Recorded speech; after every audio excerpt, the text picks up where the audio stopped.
ഇങ്ങനത്തെ നല്ല സൂപ്പർ സാമ്പാർ ഉണ്ടാക്കാനായിട്ട് നമുക്ക് ആവശ്യമുള്ളത് തുവരപ്പരിപ്പ്, മസൂർ ദാൽ, പിന്നെ ചെറുപയർ പരിപ്പ്. ഈ 3 പരിപ്പും കൂടെ കഴുകി വൃത്തിയാക്കി വെക്കുക കേട്ടോ. പിന്നെ പച്ചക്കറികൾ നമ്മുടെ വീട്ടിൽ ഏതാ നമ്മുടെ കയ്യിൽ ആ സമയത്തുള്ളത് അത് മാത്രം എടുത്താൽ മതി. പ്രത്യേകമായിട്ടുള്ള പച്ചക്കറികളൊന്നും വേണ്ട കേട്ടോ. അപ്പോൾ ഇപ്പോൾ ഇവിടെയുള്ളത് എടുത്ത് കട്ട് ചെയ്ത് വെച്ചു കഴുകിയിട്ട്. അപ്പോൾ നമ്മൾ കുക്കറിൽ ആണ് ഇത് വെക്കണത്. പരിപ്പൊക്കെ കഴുകി കുക്കറിൽ ഇട്ട് കൊടുത്തു. അപ്പോൾ ഈ മസൂർ ദാലും മറ്റേ ചെറുപയർ പരിപ്പൊക്കെ തുവരപ്പരിപ്പിനേക്കാളും കുറച്ചെടുത്താൽ മതി കേട്ടോ. തുവരപ്പരിപ്പ് കൂടുതലെടുക്കുക. 1 കപ്പ് തുവരപ്പരിപ്പ് എടുക്കുന്നുണ്ടെങ്കിൽ ഒരു 1/2 കപ്പ് വീതം മറ്റേ പരിപ്പുകൾ എടുത്താൽ മതി. അപ്പോൾ പച്ചക്കറികളൊക്കെ ഇട്ട് കൊടുത്ത് ഇനി നമ്മൾ ചേർക്കാനുള്ളത് മഞ്ഞൾപ്പൊടി, കുറച്ചൊരു മഞ്ഞൾപ്പൊടി, പിന്നെ ഉപ്പ്, കായത്തിൻ്റെ ഒരു ചെറിയ കഷ്ണം, കട്ടിയുള്ള കായില്ലേ അതൊരു കുഞ്ഞു കഷ്ണം കായിട്ട് കൊടുക്കുക. പിന്നെ വെള്ളം ഒഴിക്കുക. തുവരപ്പരിപ്പ് മാത്രമാണെങ്കിൽ ഇത്ര വെള്ളം മതി കേട്ടോ, ഇത്ര നിന്നാൽ മതി. തുവരപ്പരിപ്പ് കാരണം അധികം ഇങ്ങനെ കട്ടിയാവില്ല, കുഴഞ്ഞിട്ട്. മസൂർ ദാലും ചെറുപയർ പരിപ്പുള്ള കാരണം കുറച്ചും കൂടെ വെള്ളം ഒഴിച്ചു. ഇനി ഇതേ നമ്മൾ ചെറുനാരങ്ങ വലുപ്പത്തിലുള്ള പുളി എന്ന് പറയില്ലേ, അപ്പോൾ ഇതാണ് ചെറുനാരങ്ങ എടുത്ത് വെച്ചത്, അതുകൊണ്ടാണ് കേട്ടോ. അപ്പോൾ അത്രയും വലുപ്പത്തിലുള്ള പുളി ഇങ്ങനെ എടുക്കുക. അതൊക്കെ ഒന്ന് കഴുകിയിട്ട് അതിൽ ചൂടുവെള്ളം ഒഴിച്ച് വയ്ക്കുക. കഞ്ഞിവെള്ളം ഉണ്ടെങ്കിൽ കഞ്ഞിവെള്ളം ഒഴിച്ച് വെച്ചാലും മതി കേട്ടോ, ചൂടുള്ള കഞ്ഞിവെള്ളം.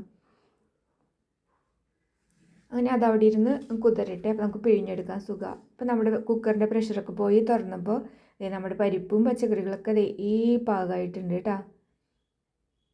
നന്നായിട്ട് നല്ല നാളികേരമൊന്നും വറുത്തരയ്ക്കാണ്ടെങ്കിൽ നല്ല കൊഴുത്ത സാമ്പാർ കിട്ടാനായിട്ട് ഇതുപോലെ ആ 2 പരിപ്പും ചേർത്താൽ അങ്ങനെയാണ് സാമ്പാറിന് നല്ല കൊഴുപ്പ് കിട്ടും. വെള്ളം പോലെ ഇങ്ങനെ ഇരിക്കില്ല സാമ്പാർ. ഇനി അത് നമ്മൾ വറുത്തിടാനായിട്ട് വെളിച്ചെണ്ണ ഒഴിച്ചു കേട്ടോ. വെളിച്ചെണ്ണ നല്ല ചൂടാകുമ്പോൾ കടുക് ഇട്ട് പൊട്ടിക്കുക. കടുക് പൊട്ടിക്കഴിഞ്ഞാൽ ഒന്ന് തീ കുറച്ച് വയ്ക്കുക, സിമ്മിലിടുക. പിന്നെ വറ്റൽമുളക് ഇടുക. പിന്നെ നമ്മൾ മെയിനായിട്ട് വേറൊരു കാര്യമുണ്ട് കേട്ടോ, വറുത്തിടുമ്പോൾ വെളുത്തുള്ളിയും വേണം, ചുമന്നുള്ളിയും വേണം. അപ്പോൾ ചുമന്നുള്ളി ഒരു പിടി നിറയെ എടുത്തോട്ടെ, എത്ര വേണമെങ്കിലും എടുക്കാം. വെളുത്തുള്ളി അതെ, കുറേ ഒരു 5-10 അല്ലി വെളുത്തുള്ളി എടുത്താലും കുഴപ്പമില്ല. പിന്നെ നമ്മൾ കുറച്ച് മഞ്ഞൾപ്പൊടിയും കൂടെ ചേർത്തു. പിന്നെ മല്ലിപ്പൊടി, മുളക് പൊടി, കായത്തിൻ്റെ പൊടി, ഇതിൻ്റെ അളവൊക്കെ ഡിസ്ക്രിപ്ഷനിൽ എഴുതാം കേട്ടോ. കായത്തിൻ്റെ പൊടി, പിന്നെ നമ്മൾ ചേർക്കുന്നത് ഉലുവയുടെ പൊടിയാണ് കേട്ടോ. അപ്പോൾ ഈ പൊടികളൊക്കെ ചേർത്ത് സിമ്മിലിട്ടാൽ മതി. ഒന്ന് മൂപ്പിച്ചെടുക്കുക. ഒരു 30 സെക്കൻഡോളം, ഒരു 1/2 മിനിറ്റോളം ഇങ്ങനെ ഒന്ന് വഴറ്റിയാൽ മതി. കുറേ നമുക്കിങ്ങനെ മൂപ്പിച്ച് അധികം മണമൊന്നും വരുത്തണ്ട. അത് കഴിയുമ്പോൾ നമ്മൾ ആ പിഴിഞ്ഞ് വെച്ച പുളി വെള്ളം അത് ചേർത്ത് കൊടുക്കുക. ഇനി തീ കൂട്ടി വയ്ക്കുക കേട്ടോ. കടുക് പൊട്ടിക്കുന്ന സമയത്ത് തീ കുറച്ച് വെച്ചാൽ മതി. പിന്നെ ഒരു ചെറിയ കഷ്ണം ശർക്കര കേട്ടോ. അപ്പോൾ ഇവിടെ പൊടിച്ച ശർക്കര ഇരിക്കുന്നുണ്ടായിരുന്നു, അതുകൊണ്ട് 1 ടീസ്പൂൺ ഇട്ട് കൊടുത്തു. അപ്പോൾ ചെറിയൊരു കഷ്ണം ഇട്ട് കൊടുക്കുക, അത് നല്ലതാകും. ഈ പുളിയും ഉപ്പും മധുരമൊക്കെ ബാലൻസ് ചെയ്യാനായിട്ട് ഈ ശർക്കര ചേർക്കുന്നത് നല്ലതാണ്. അപ്പോൾ വീണ്ടും നമ്മുടെ കുക്കർ സ്റ്റൗവിൽ വയ്ക്കുക. ഈ വറുത്ത് ഈ പുളിവെള്ളമൊക്കെ ഒഴിച്ച് തിളപ്പിച്ചതില്ലേ അത് ഇതിലേക്ക് ഒഴിക്കുക. ആ മിക്സ് ഇതിലേക്ക് ഒഴിച്ചിട്ട് ഇനി ഒന്ന് തിളച്ച് വരട്ടെ. അപ്പോൾ കറിവേപ്പിലൊക്കെ ഉണ്ടെങ്കിൽ ഇട്ട് കൊടുക്കാം കേട്ടോ. ഇവിടെ ആ സമയത്ത് കറിവേപ്പില ഉണ്ടായിരുന്നില്ല.